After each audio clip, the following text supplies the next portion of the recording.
Hello, Jonathan. Hello, Barb. I'm very happy to have you here to tell us a story about your experiences. And your name is Jonathon Reid, and the same as your doctor father who served in the war. Yes. He was a medical officer with the Winnipeg Grenadiers, and he was captured at Hong Kong, incarcerated for almost 4 years, and he was the commanding officer for 500 prisoners in Japan and saved many lives. Came home, started a family with the woman he'd married well before the war, and things went off the rails after he met another person, and his personality had changed sufficiently that he didn't really know how to conduct his personal life from that step forward. My mother and my brother and I eventually, after 6 years, retreated to Toronto from Vancouver, where we lived, and his second family became his family.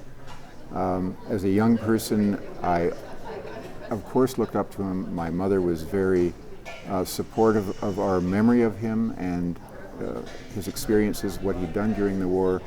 She told us countless times, so she never said a bad word about him, but she was certainly a person who suffered the loss of her husband, the end of her married life, and the duty of bringing up 2 sons on her own, because we saw our father only for 2 weeks a year in the early years, and after that, hardly at all.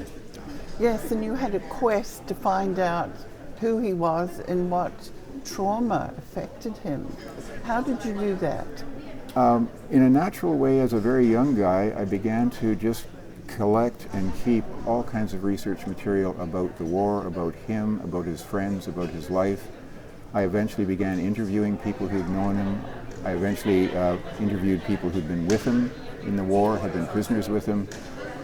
I never thought I could write a book about him until one day I wrote an essay for a friend about him, and I suddenly thought, I can do this. And that launched me on a 4-year project.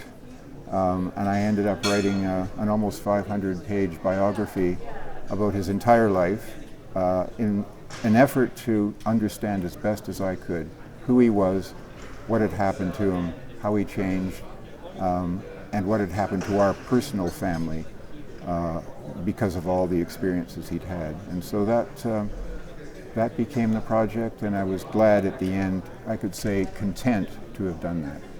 What is the name of your book, John? It's called The Captain Was a Doctor.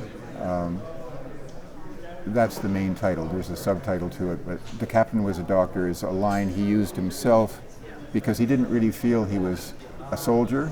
He thought he was more of a doctor, but he was in command. So it's The Captain Was a Doctor, published by Dundurn Press. Thank you very much, John, for your story. Thank you very much for having me. Thank you.